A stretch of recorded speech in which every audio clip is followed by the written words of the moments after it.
sommes en compagnie de Gabrielle David, attaquante de l'équipe de Montréal dans la LPHF. Gabrielle, merci d'être avec nous. Merci Nicolas pour l'invitation. Donc, peut-être avant toute chose, on aimerait commencer par te présenter un peu, peut-être pour les gens qui connaissent plus ou moins, mais tu viens de Drummondville, tu as été au Cégep Limoilou justement par la suite et à l'Université Clarkson. Mais bon, d'où est venue, si on veut, la passion pour le hockey qui t'a mené vers ce cheminement-là? Depuis que je suis jeune, mon père, il jouait au hockey. On allait le voir jouer avec ma mère et mon frère. Mon frère il était 1 an et demi plus vieux que moi aussi, donc j'ai suivi ses pas. Donc, éventuellement, c'est ça. On jouait au hockey dans la rue avec ses amis de gars. Fait que je suivais la gang à mon frère. Mais aussi, c'est ça. Je pense que c'est mon père. Mon grand-père aussi a déjà joué.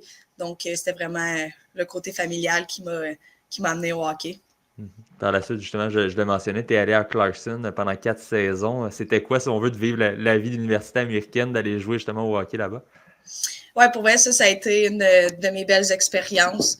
C'est ça, tu sais, c'est tout l'aspect, les partisans, tu sais, ils venaient voir les matchs, puis je sais pas, toute l'ambiance était nice, on était traités comme un peu de professionnels, moins que ce qu'on est à Montréal présentement, mais je veux dire, on avait tous les bâtons gratuits qu'on voulait, les patins, l'équipement.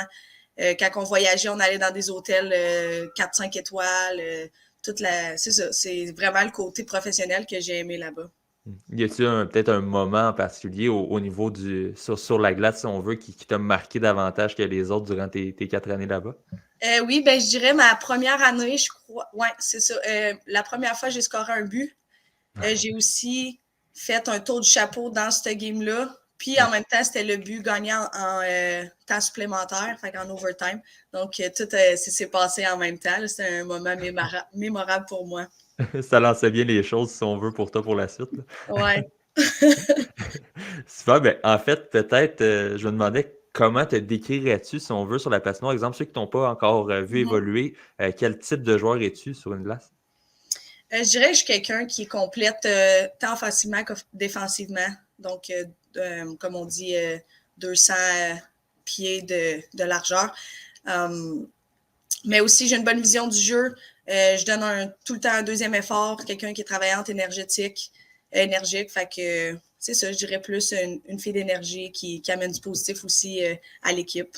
Y a-tu peut-être des aspects de ton jeu sur lesquels tu penses encore que tu aimerais peut-être t'améliorer pour les prochaines années? Oui, je pense que j'ai un peu plus de misère à comme lancer en patinant. Donc, quand que je rentre dans la zone, puis que, tu sais, ma première option, on dirait que c'est tout le temps de faire une passe, mais j'aimerais ça implémenter justement comme être plus une option comme shotter en premier lieu. Mhm. Plus tôt cet automne, justement, on a appris la création de la LPHF, dont tu fais maintenant partie avec l'équipe de Mm-hmm. Montréal. Tu venais de finir ton séjour universitaire, puis si je ne me trompe pas, tu avais déjà signé avec le Pride de Boston dans la PHF, donc la Ouais. Deferred PHF. Comment tu as vécu ce moment-là, si on veut? Est-ce que pour toi, ça reste que la LPHF arrivait à un bon moment malgré tout? Ouais, ben, tu sais, c'est ça, au début, on ne savait pas à quoi s'attendre avec la ligue qu'on a présentement. Donc, ma première option, c'était la PHF avec Boston. Donc, c'est sûr, sur le coup, ça a été un peu dur à prendre. Mais après, avec tout ce qu'on a entendu qui s'en venait, puis que c'était une ligue nationale pour filles, ben là, tu sais, c'est 2 fois mieux. C'est tout ce qu'on aurait voulu depuis qu'on est jeune. Tu sais, avant, il y avait comme 2 ligues, c'était un peu dur à suivre. Mais là, c'est ça, une ligue, les jeunes filles peuvent voir enfin comme le produit final de OK, c'est à ça que je peux rêver. Donc, non, c'est sûr que je me plains pas en ce moment. À un certain point, pensais-tu plus jeune que tu pourrais vivre de ton sport également? Pas vraiment, non. Tu sais, j'ai toujours eu un but comme aller le plus haut possible, mais le plus haut Mhm. possible, c'était, mettons, les Olympiques qui arrivent 1 fois aux 4 ans. Mais dans ma tête, c'était, tu sais, c'est ça, comme, c'est dur à décrire parce que mon rêve était là, mais il était pas concret Mhm. d'un sens, vu qu'il n'y avait pas de ligue nationale. Donc, c'était vraiment juste, je vais continuer le plus loin possible, puis après, je vais voir rendu là. Puis ça a juste bien tombé qu'en finissant à l'université, ben, il y avait la ligue professionnelle.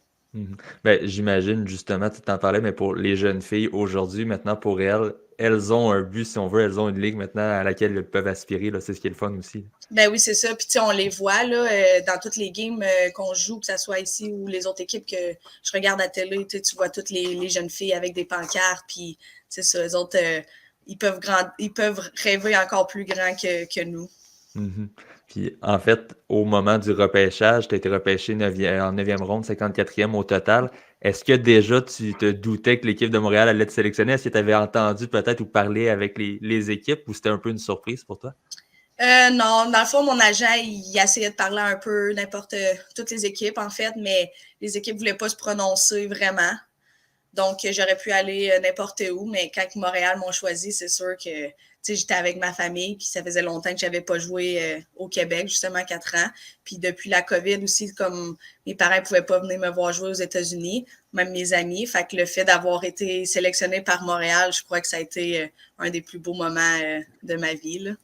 Mais en plus, tu parles d'un beau moment, mais au dernier match, au match à la Mm-hmm. Place Belle, de compter le premier but de l'équipe devant plus de 6000 personnes, ça devait être spécial comme moment pour toi? Ouais, ça aussi, il y avait une bonne ambiance à Laval. Moi, j'ai pas été habituée à jouer devant une grande foule. Donc, c'est sûr que c'était grandiose pour moi. Puis, je savais que ma famille était dans les estrades, mon grand-père aussi. C'est la première fois qu'il venait me voir jouer en 5 ans. Donc, un moment mémorable.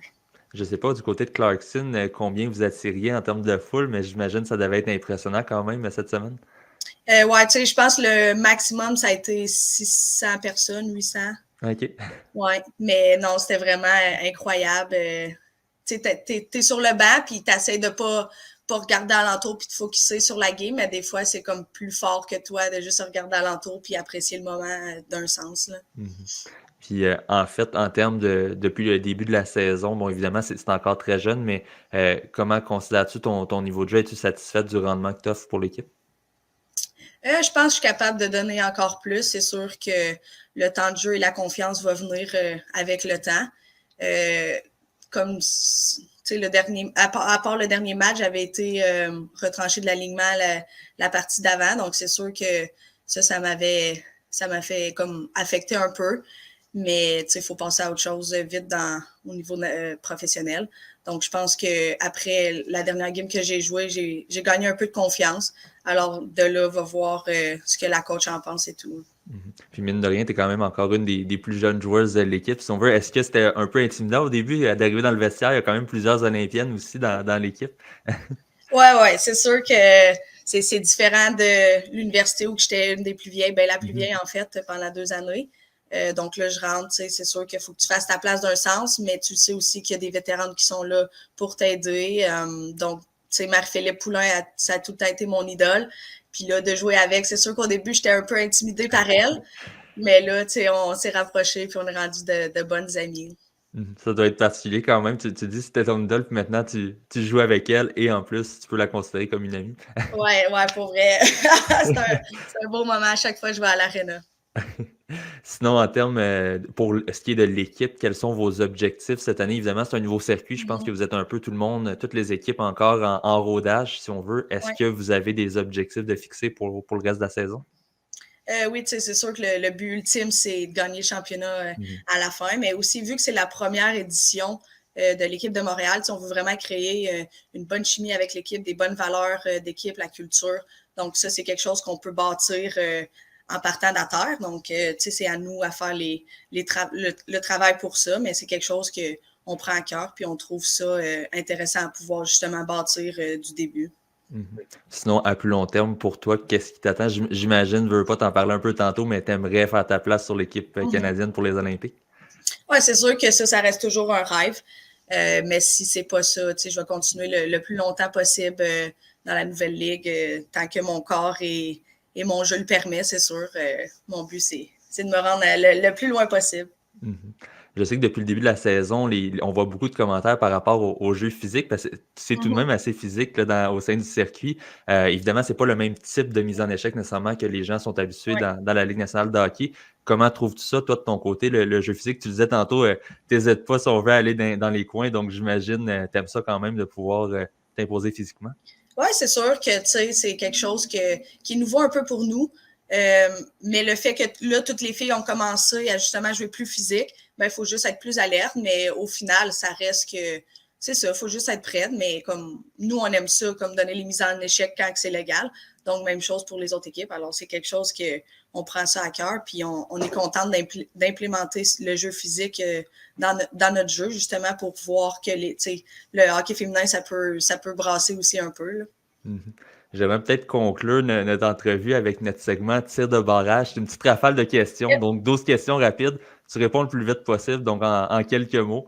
Donc, tu es prête? Ouais. Super. Donc, première question. Tu l'as un peu mentionné tantôt, mais ton idole en grandissant? Ouais, Marc-Philippe Poulin.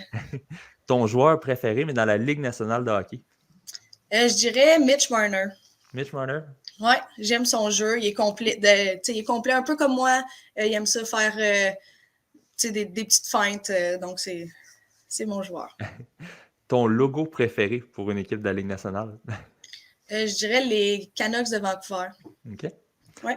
Ton moment préféré dans l'histoire du hockey, là, ça peut être masculin, féminin, un moment qui a retenu ton attention? Je pense que ça serait aux Olympiques quand Marc-Philippe Poulin scorait en overtime. Puis juste avant, l'équipe USA avait comme lancé sur le poteau. Donc ça, c'est un moment mémorable. Ta marque de bâton préférée? CCM, Trigger. Je joue avec Trigger, donc j'aime bien. Ta couleur de Gatorade préférée? Bleu. Bleu. Ouais. Ton surnom que les joueurs se donnent dans la chambre? Il m'appelle Gab, mais la coach m'appelle Dave, ce qui est quand même drôle, mais ça ne me dérange pas, ouais. La joueuse la plus drôle dans le vestiaire jusqu'à maintenant? J'aurais dit moi, mais là, Ouais. j'ai un parti pris, là, je vais dire Brigitte Lagagnère. OK. La ville où tu aimerais habiter un jour? Oh, Sherbrooke. OK. Ouais. OK. Retourner en Estrie. Ouais, ben c'est ce Drummond, je trouve que c'est un petit peu trop petit, mais Sherbrooke, j'ai joué au soccer quand j'étais jeune, là. Puis, tu sais, le paysage est beau aussi, donc je me verrais là. Ton repas préféré un jour de match? Des raviolis sauce rosée. OK. Ton sport préféré à part le hockey? Soccer. Soccer. Et si tu n'étais pas une joueuse de hockey, justement, que ferais-tu dans la vie? Je pense que je serais soit kinésiologue, tout ce qui est relié au mouvement, corps humain, ou entraîner des athlètes. J'aimerais ça. Donc, on reste dans le monde du sport. Oui. Super. Ben, écoute, Gabriel, un gros merci en fait pour ta présence. C'est super apprécié. On va te souhaiter évidemment la meilleure saison possible avec l'équipe de Montréal. Yes, ben merci, Nicolas.